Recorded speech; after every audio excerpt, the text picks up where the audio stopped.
Hi, everyone. Thanks for attending the St. Mary's County Library presentation, Article 2, the President. So this presentation is part of a series about the creation of the U.S. Constitution.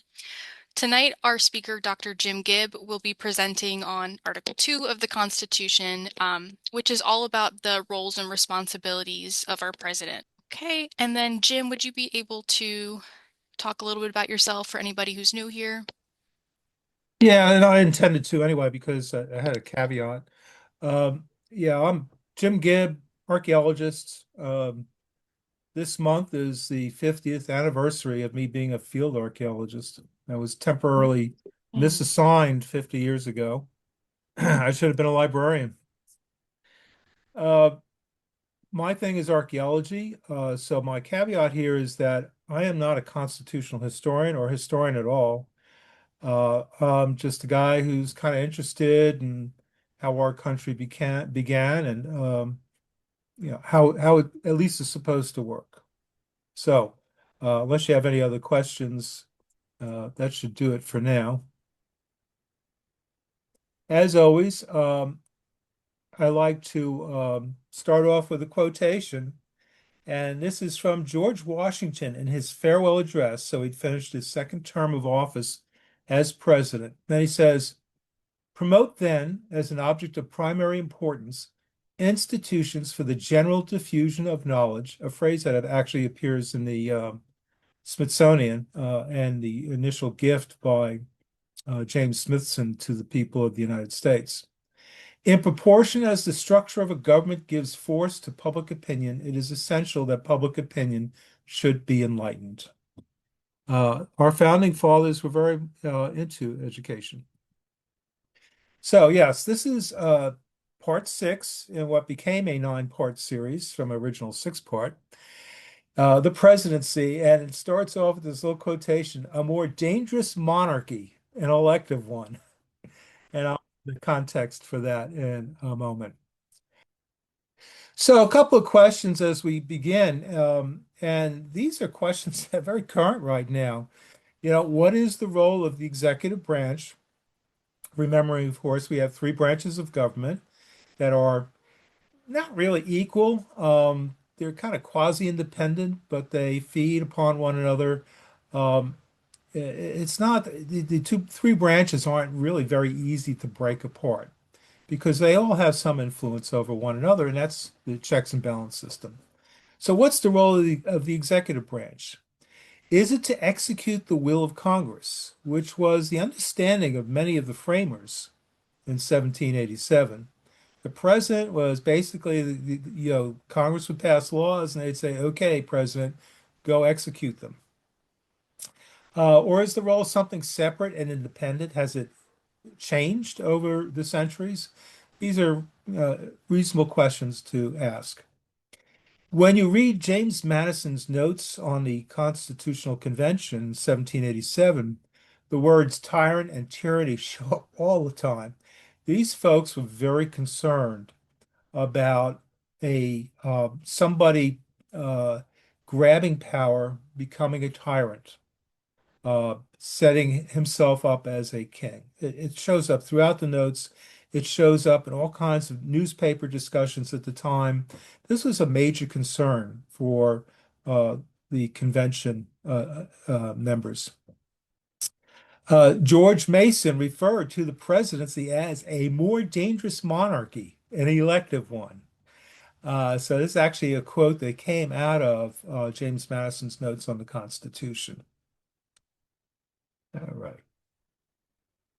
So you saw a little bit of this the last talk, which I guess wasn't last month.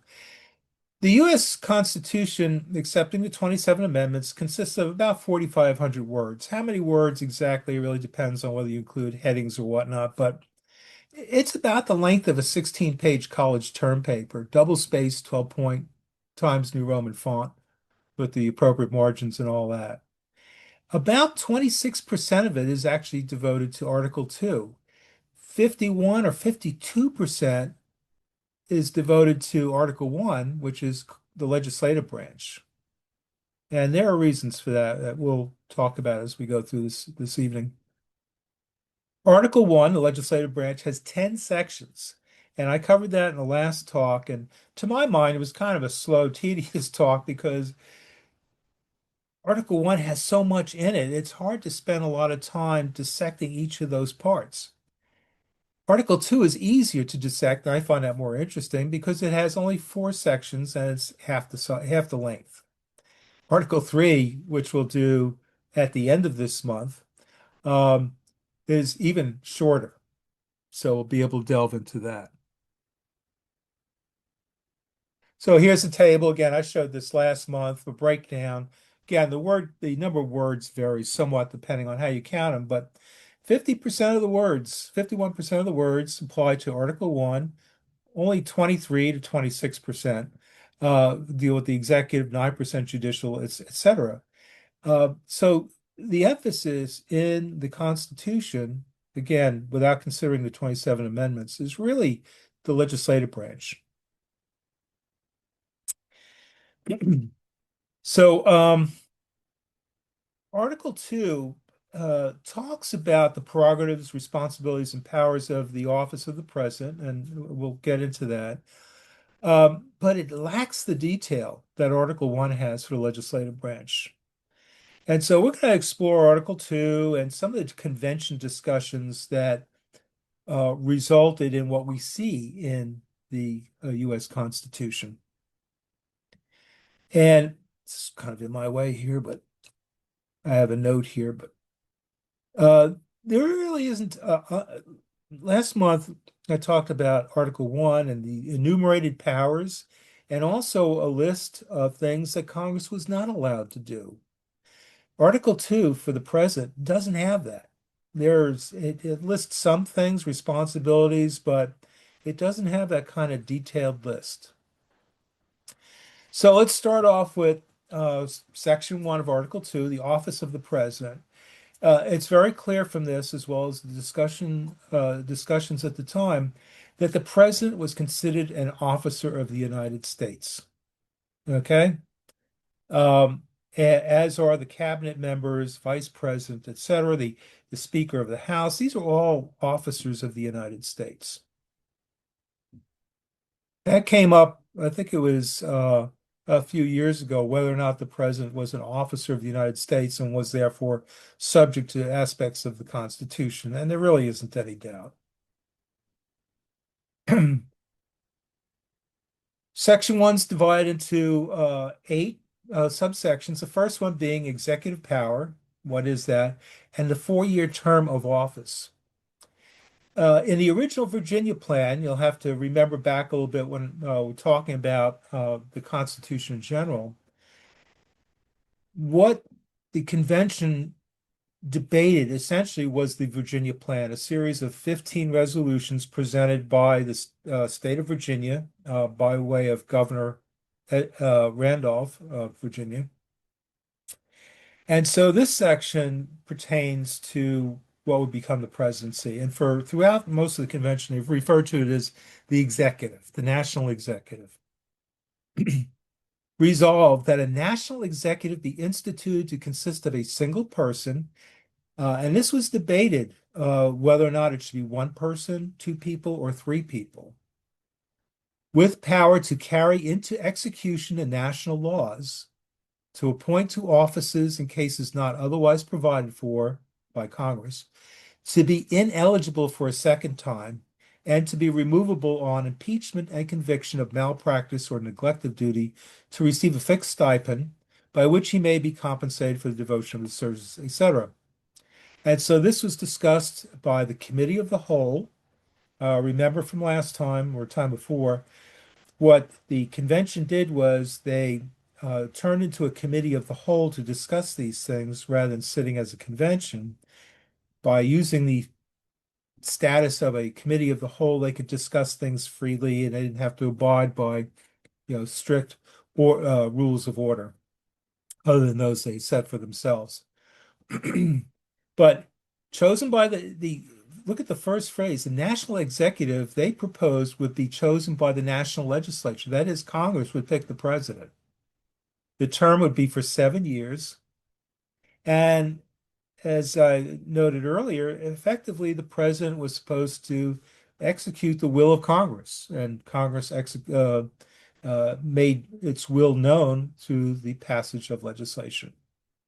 And then the president would also pick offices of subordinates, other than those where the Constitution, Congress picked it, and would not be eligible to be reelected. And this was for a variety of reasons. They didn't want somebody to be coming back time after time again, establishing a power base and basically potentially setting himself up as a tyrant, as a monarch. And by the way, when I see he all the time, we are talking about 1787. Women didn't enter into this. There was nobody thought a woman would serve in any office whatsoever. Uh, that discussion was held June 1st and June 4th, which was basically the first full week, first week and a half of the convention. After that, they tabled discussion of the president until September 5 through 7. This is like a week and a half before the convention would end on September 17th. So the whole question of the president, a lot of that was just left to wait till the end for a variety of reasons. And they were debating, should be one person or several? Should there be a council of revision? They understood that a president, they were considering the possibility that a national executive would be able to veto laws passed by Congress. And then a number of the attendees decided that, well, do you leave that to one person who can veto laws? Wouldn't it be better to have a council of revision that would include the president and members of the judiciary, that is essentially Supreme Court, to decide on the constitutionality of laws and whether or not to veto them? Obviously, that got kicked out. So, length of term, eligibility, eventually they came upon 4 years and allowed for re-election. They didn't say how many times, as we learned from Franklin Roosevelt in the 1930s and 40s. He was elected to the presidency 4 times. The mode of election, how would we select the president? Again, the original proposal was for the national legislature to do that. And they did settle upon voting by the general population. The rule being, if in your state you could vote for members for the lower house of your state legislature, if you had a bicameral legislature. So Maryland would be delegates as opposed to senators. If you were qualified to vote for delegates to your state legislature, then you can also vote for the president. And we'll get more into the voting in a moment. They also gave the president the veto with the conditions that we have today. The president can veto legislation and send that veto back to both houses of the legislature and tell them why that he was vetoing that legislation. The two houses would then have to provide super majorities, 2/3 of each house of members present to override that veto. And they also gave the president the right to select his own Secretary of the Treasury. Congress really wanted to hold on to that because this is about money. It's so much about the founding of our country, about the Constitution was really about taxation with representation. They wanted to control the purse. They didn't want anybody bleeding the country dry. So the original method for electing the president and vice president, folks who were eligible to vote could cast 2 votes. And what they were voting for were electors in the Electoral College. So in each state, you voted for electors who would then represent your wishes for who would be president. And that's a system we have today. You voted for 2 people. You didn't vote for a ticket. There weren't any, these are now separated on the ballot as of 1804. And to show you, in 1792, which was the second time Washington was elected president, These are the states that would vote. These are the electoral numbers, votes they would have in the Electoral College. George Washington won unanimously both times. Nobody considered anybody else. He was the man. But that changed in 1800. In 1800, President John Adams, he was president from 1796 to 1800, and Major General Charles Pinckney were running for the so-called Federalist Party. These are folks who supported the Constitution and supported a strong national government. On the other side was John Adams' vice president, Thomas Jefferson, who, with Aaron Burr from New York, that name may sound familiar to some of you, um, they represented the Democratic Republican, or what we would now often call the anti-federalist, who believed in strong state government and a very weak national government. So these are the guys who folks were voting for, and there were a couple of others like John Jay. The vote didn't go as the way anybody expected it to go. Um, Jefferson and Burr each got the same number of electoral college votes, even though they were both essentially from the same party. Adams and Pinckney got similar 65 and 64 electoral votes, but basically lost, and John Jay only got one. So Jefferson and Burr were tied. And you can see on the map on the right, the uh, states in green are those who voted for the Democratic Republicans, Thomas Jefferson and Burr. And those in that kind of pinkish color were voting basically the Federalist ticket. So there was a tie. Who's going to be president of the United States? Does any of this sound familiar? Because it nearly happened 25 years ago. So in that system, the two top voters become president and vice president, um, which creates a problem because when in 1796, when John Adams won as president, the second vote getter was Jefferson. So Thomas Jefferson was the vice president, representing an entirely different, what was turning into a party than the president. This is not a good way to run the executive branch.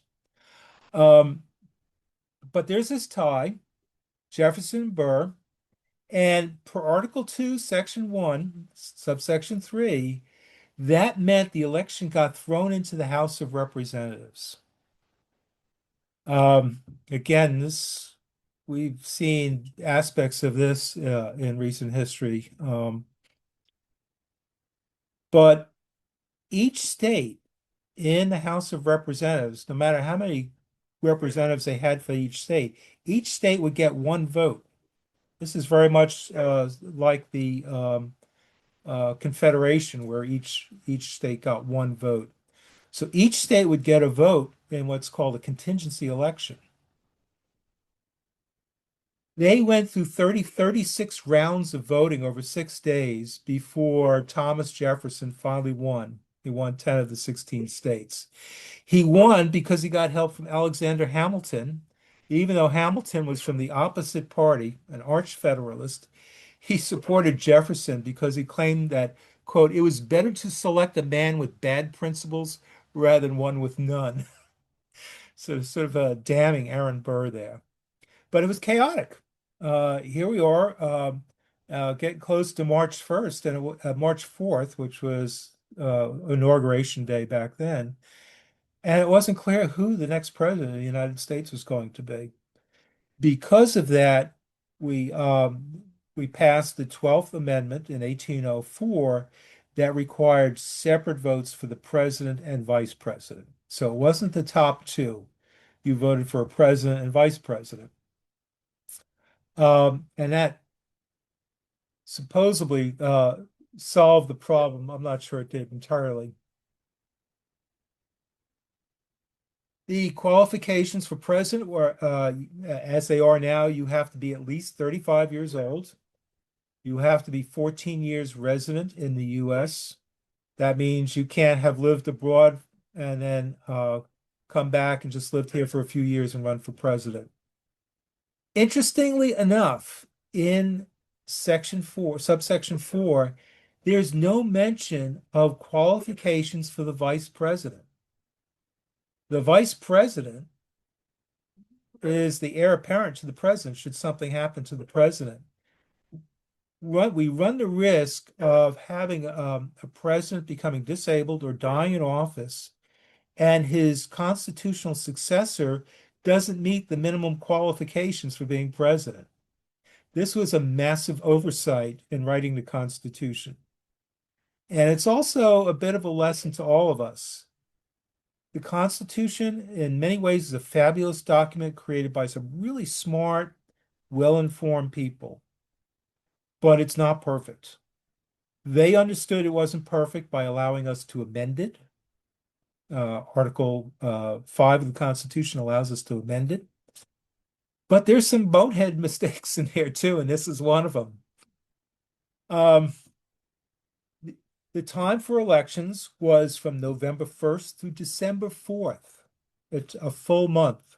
So when people complain about not getting the election results before midnight on election day, it's a long tradition of it taking a while. I mean, all the votes weren't even in for over a month. The Tuesday and Tuesday after first Monday in November would be the new election day would be one day, 1845, that would go into effect. But prior to 1848, well, and the law was passed in 1845, but it didn't go into effect until 1848. But excuse me a minute, I just have to close the door. We have a barking dog.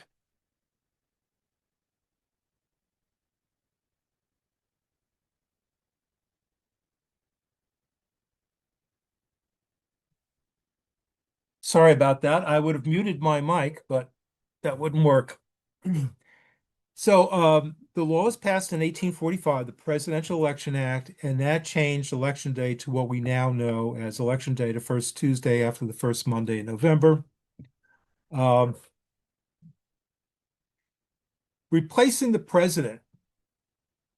Originally, the vice president would assume office until removal of the disability or the next election. And of course, if the disability is death, well, it'll be the next election.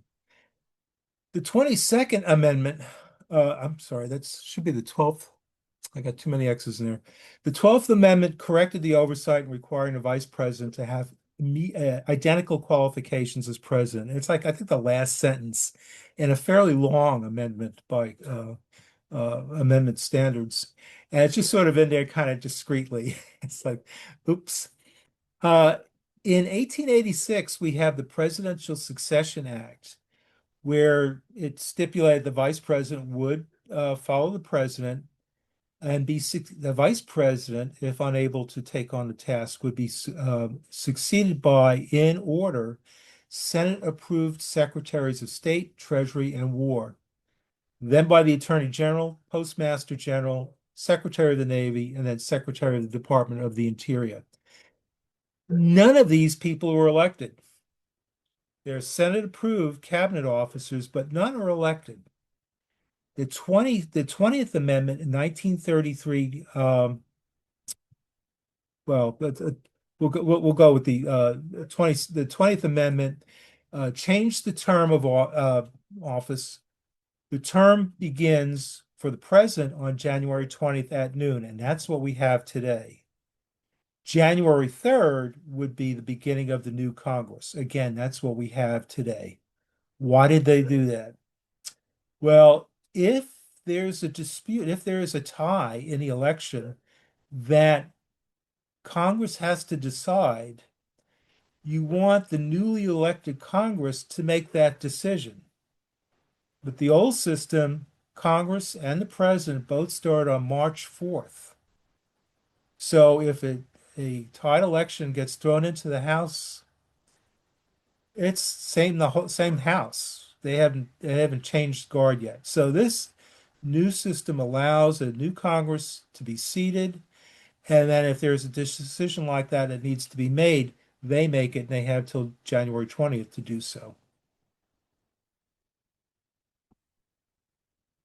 The Presidential Act of 1947 Again, we have the vice president, but this time succeeded by the Speaker of the House, the President pro tem, which is not the vice president. The vice president is the president of the Senate when he chooses to enter the Senate chambers.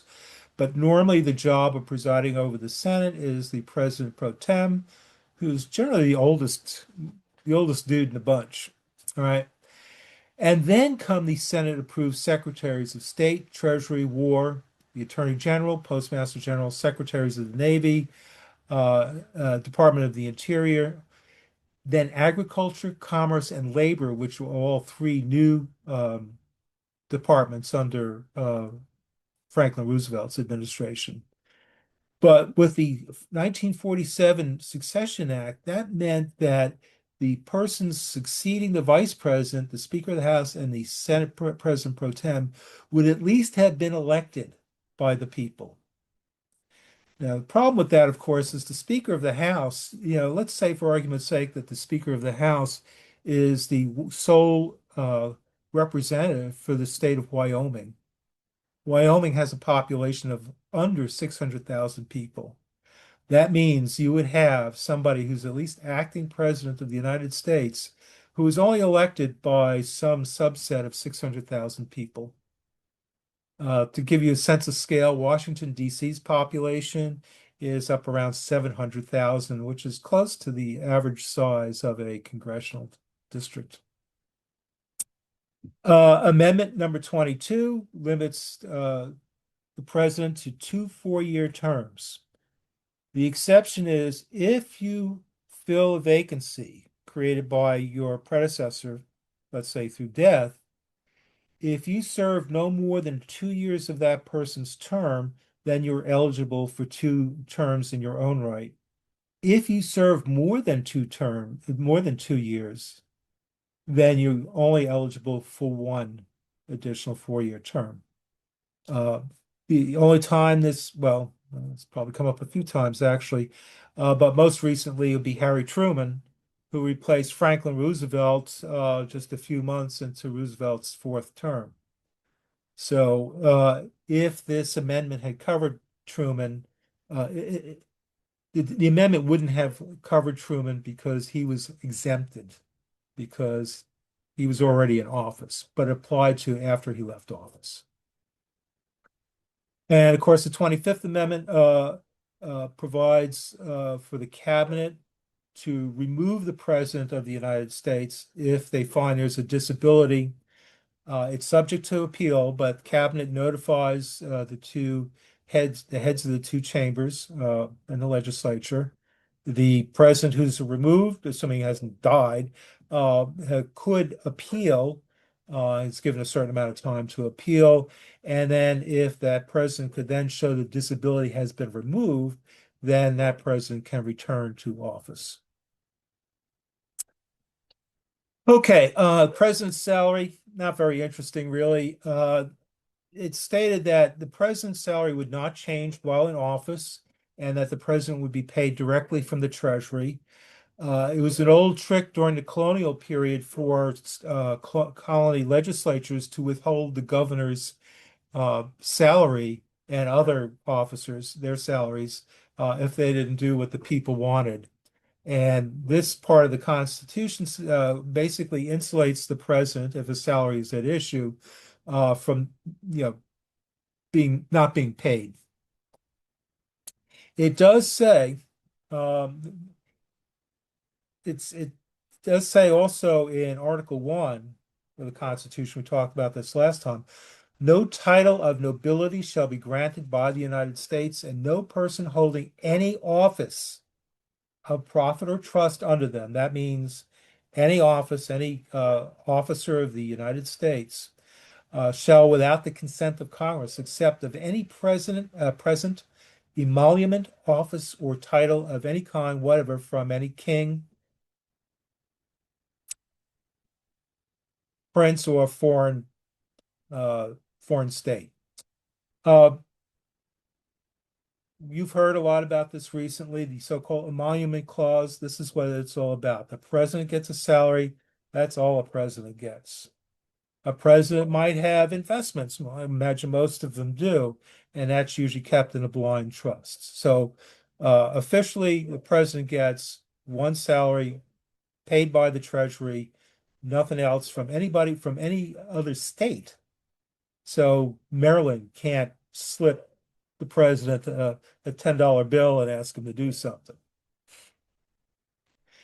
And then finally, the oath of office. This is the only oath of office that is actually stipulated in the Constitution.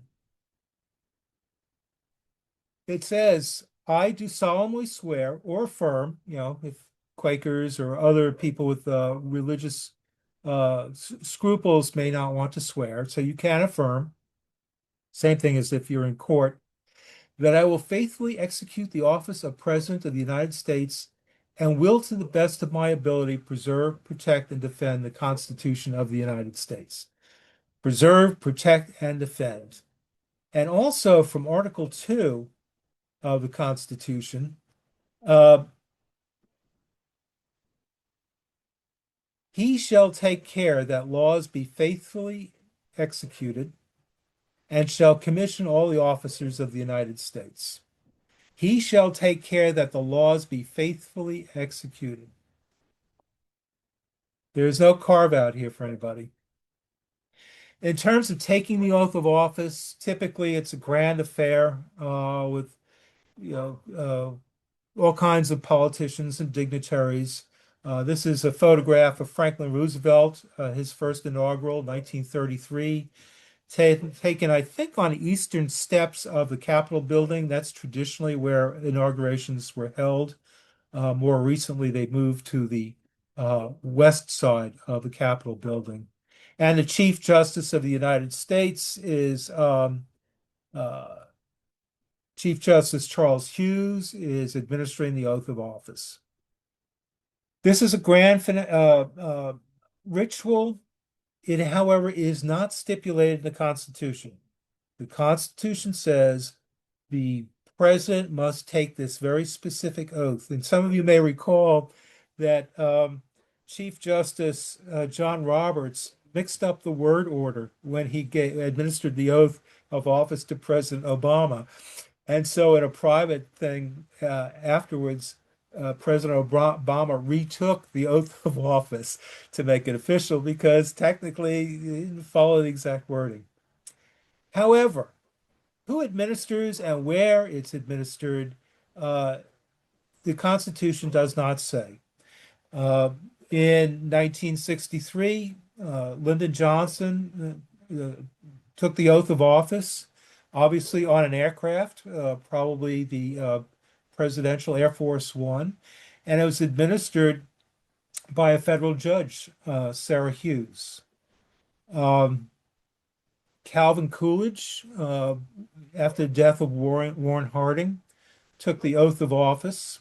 He took it in his father's house, and his father administered the oath of office. His father was a notary public, I think.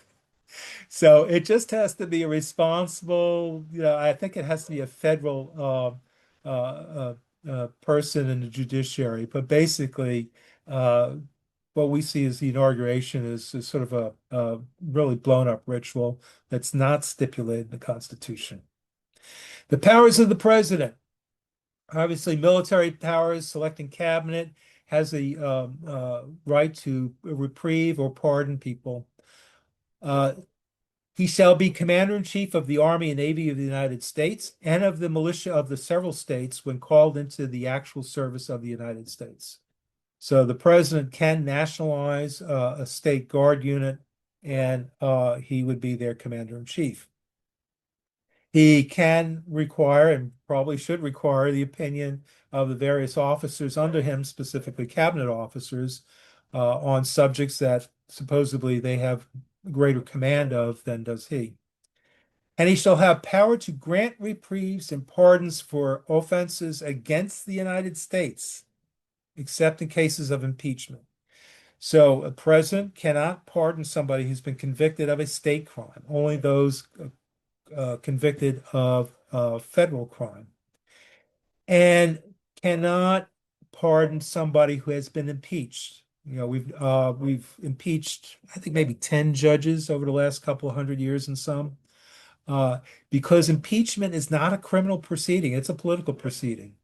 Apart from losing one's office, there are no penalties involved.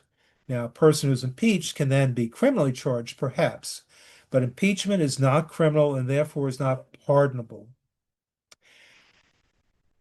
And there is something in the wording of this too. Grants, reprieves, and pardons for offenses against the United States. That kind of presupposes that somebody's either been convicted or has confessed to a crime. There have been instances, well, Richard Nixon, for instance, was pardoned by Gerald Ford when Nixon didn't actually outright confess to doing anything wrong, and he certainly wasn't convicted. He was never convicted. Wasn't even impeached, much less criminally charged. The president has the right to uh, develop treaties with other countries, appointing officers, and filling vacancies.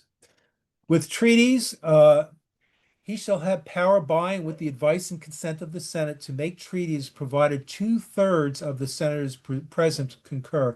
That's a pretty high bar. If you've got 100 senators seated, that means you need 66. It's hard to imagine 66 senators agreeing on anything in our system today. And he shall nominate and by and with the advice and consent of the Senate shall appoint ambassadors, other ministers, etc. And we're all familiar with that process. Right now, I think it's Surgeon General who's been an individual has been nominated for the office of Surgeon General, and that person is going through the Senate hearings or just went through them. The president shall have the power to fill up all vacancies that may happen during the recess of the Senate by granting permissions which shall expire at the end of their next session. That means if the Senate is not in session and therefore can't hold hearings, cannot be advised and cannot consent, cannot give their advice and consent, the president can pick a acting person to fill that office. That person can occupy that office until the Senate not only reconvenes, but then again goes into recess. So the Senate has the time, while it's in session again, it has the time to decide whether or not to provide their advice and consent. Jim, we have a question in the chat. Uh-huh. And it says, can you comment if Trump pardoning people who were convicted during January 6th was acceptable due to that their actions were not against the US? Well, it was against the U.S. I mean, most of them were charged with trespassing in the Capitol, which is in federal territory. And frankly, it's in Washington, D.C. Everything's federal territory. No, that was within his right because Washington, D.C.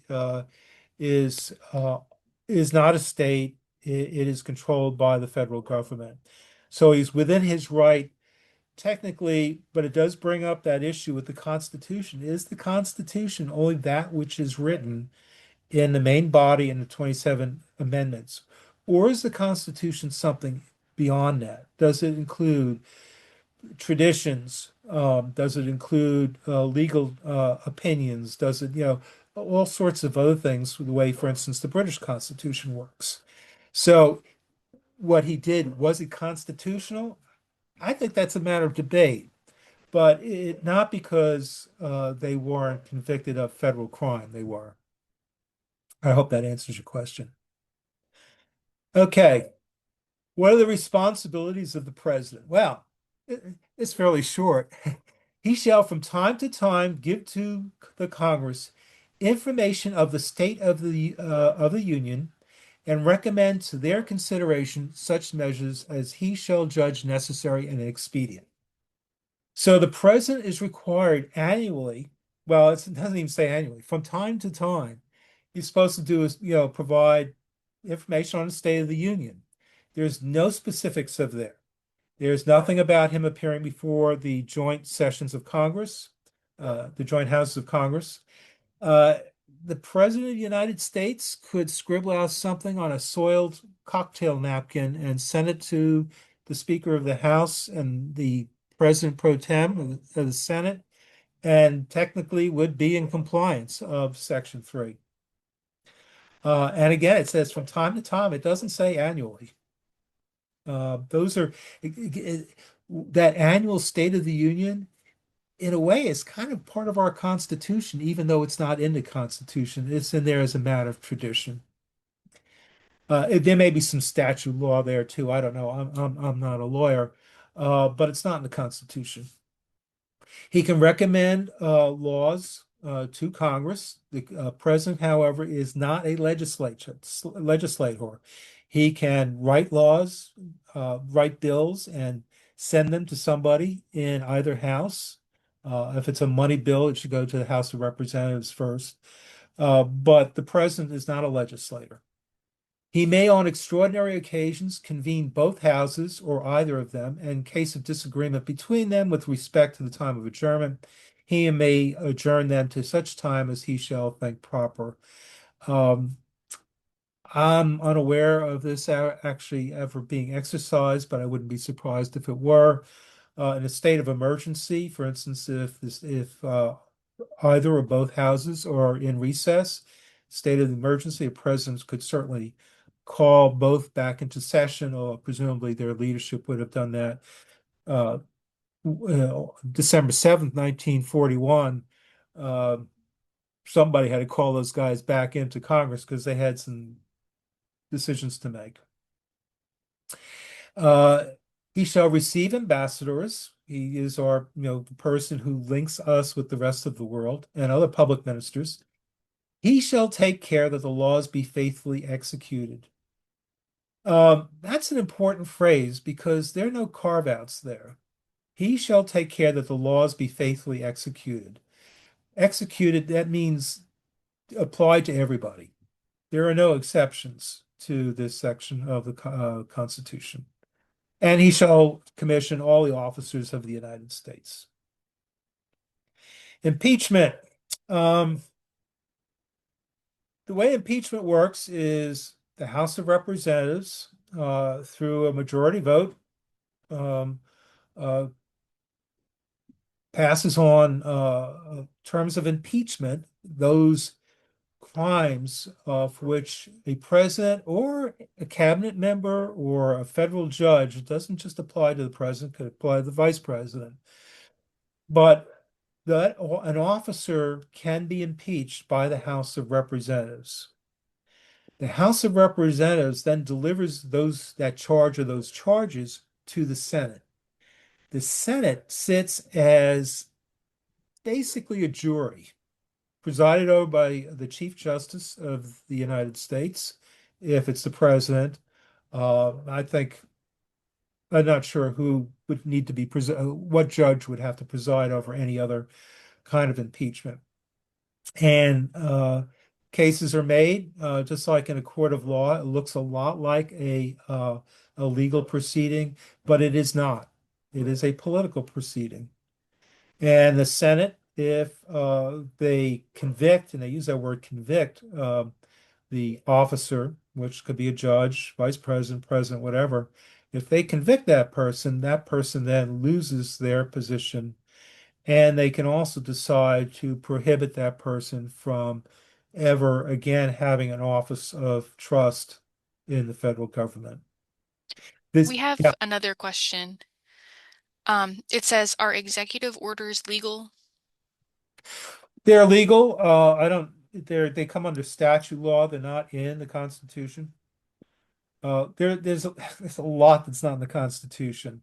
A lot of our government, as you'll see when we talk about the judiciary at the end of this month, there's hardly anything about the judiciary in the Constitution. Mostly, it's Congress has in Article 3, Congress has the right to establish inferior courts, other federal courts, if they want to. It's a very short article of the Constitution, and our system is really based largely on statute law, but those statutes have to be consistent with the Constitution, and that's what the Supreme Court's for.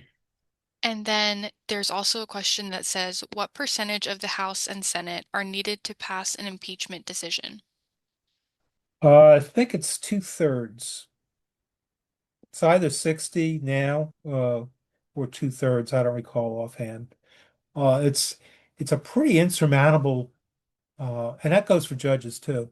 It's a pretty insurmountable hurdle unless somebody really screws up badly. Andrew Johnson, who was the first president to have been impeached, narrowly escaped conviction. It was by one vote.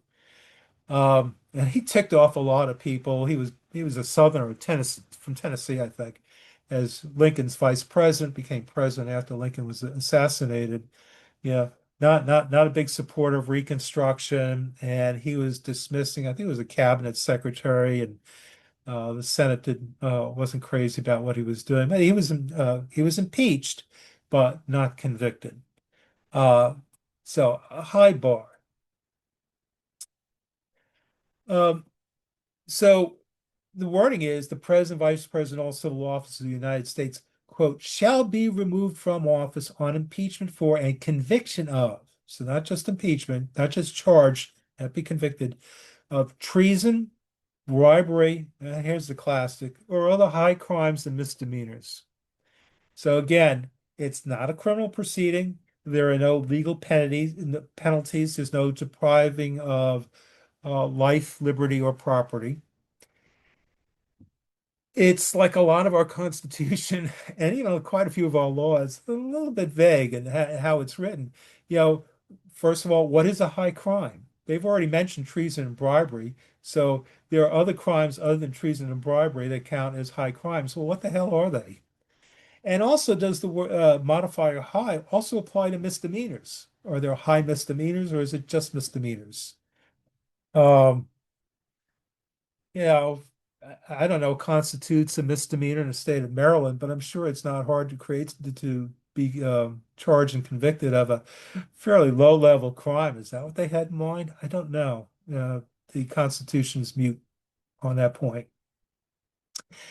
Article 1, Sections 2 and 3 give the House the sole power to impeach. The Senate cannot impeach. The Senate can only try, and the House cannot try. They can only charge. Um, so kind of start wrapping this up. Um, as I mentioned, the Article 2 is kind of vague on a lot of things. Unlike Article 1, which pertains to Congress, it doesn't have a nice clear listing of not only the powers of the president, but also those things that the president cannot do. Partly it's because it was almost the last minute consideration. As I mentioned before, they took up the issue of the presidency late in the convention, like a week and a half before they were about to adjourn. Um, it was a novel position to have basically a chief executive officer who would be elected by the people. This was completely novel.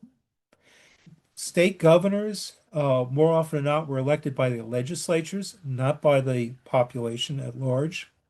Uh, and prior to the revolution, they were appointed by the crown.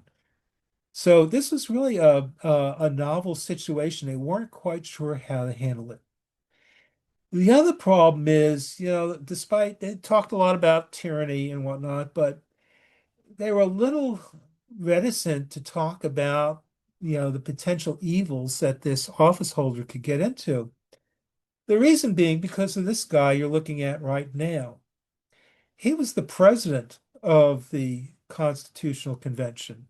He was standing up in front of all these guys, 6 foot, 6'3", measurements vary, but a tall guy, a very distinguished man. There was no doubt he was going to be the president of the Constitutional Convention. There was no doubt that he was going to be the first president of the United States. And here you see that quote from Benjamin Franklin. The first man put at the helm will be a good one. Nobody knows what sort may come afterwards. The executive will always be increasing here as elsewhere until it ends in monarchy.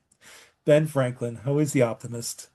The same guy who said, you have a republic if you can keep it. Uh, This is early on. This is on June 4th when they're first really discussing the office of the national executive. And you can tell reading through Madison's notes that these guys seem to be pulling their punches. And that's why they were really embarrassed to talk about how they could wind up with a criminal in the office of the president with George Washington standing right in front of him. And he was well known and respected. Um, and I think folks also knew he had a bit of a thin skin. He was very concerned about his image. He was a very proud man, and they didn't want to say anything that would um, be awkward. And so, besides it being a novel position and the awkwardness coming from the fact that they're talking about the potential evils that a person in office could perpetrate with Washington standing in front of them. I think that for those are two main reasons why Article 2 is not nearly as well defined as it ought to be. For my money, it should have been as many words and as many sections as Article 1. And there is a question in the chat. I don't know if you're going to be able to weigh in on this one, but it Mhm. says, I understand that state laws may overrule federal laws. Can you comment on specific instances of such a division? I don't have that understanding. Um, the Constitution, I forget what article, it's Article 6, I think, basically says that federal law trumps state law. Um, there is there when I say this, it's not like, these are completely and clearly defined. There's still a lot of scholarly and judicial arguments over just how far can the national government intrude upon state law. And of course, we fought a bloody civil war over it, states' rights. Can a state nullify? That's a term that we used to use. I'm not quite sure what it is now. It's not nullification anymore. But can a state nullify a federal law, saying that no, we're not going to do that? Um, the end of the Civil War would have suggested that the answer to that is no. But it continues to come up. It certainly came up a lot during the Civil Rights Movement, particularly during the late 1940s through the 1960s, and probably continues to this day. Busing, when I was a kid, busing was a big deal. And people were asking, well, how can the federal government, especially the judiciary, force us to do these things in our local school districts? So none of these are finally decided points. They're always up for discussion, which frankly makes it all much more fun. I mean, there's a lot in the Constitution that's really kind of vague that allows us a lot of room to argument about really what our values are and the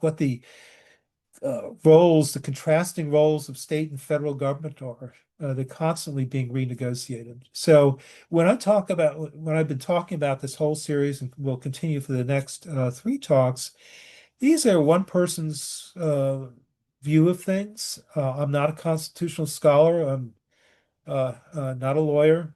Um, just somebody who's kind of interested in getting to the bottom of some of this. But there are raging debates all the time about these issues. It's not set in stone. So anyway, next month, well, the end of this month, because of our change in schedule a little bit, I'm going to be talking about Article 3, the judiciary, which is really fun because because it's really short, and it really leaves a lot to the legislature to uh, decide what the federal court system will look like. Any other questions? And then we do have a question in the chat that says, what do you believe to be the biggest deficiency in Article 2? Well, I'll tell you what I think. Belief doesn't enter it into it here. I'm not talking about faith here. Um, I think that it lacked the specificity that Article 1 has, and even Article 1 is vague on a lot. Article 2 is even more vague. And it leaves open a lot of issues. I think a lot of the things that I'm hearing about on news today, to me, that's people trying to test the limits of the presidency. They're very often what they're saying has no basis in the Constitution. They're trying to reinterpret the Constitution in new ways that they feel will benefit them.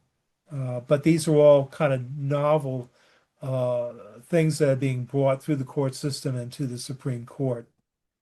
Uh, so it's the lack of specificity. I think another, if I may add, another problem with our Constitution is we continue looking at it as a single document. And I think if we learned more about the British system, about their constitution, it has its drawbacks, certainly, but it's not something that was carved in stone with occasional new carvings added to it. Uh, our constitution really needs to be more flexible and more, be able to address a rapidly changing society. Things did not change very quickly in the 1780s or in the following century. The speed of technological and social development, global integration have changed at an incredible rate and continue to speed up. And the Constitution has to be able to keep up with that pace. One archaeologist opinion. Anything else? Thank you All for right. joining us tonight. Good to see some faces there. I wish we had more time to chat, but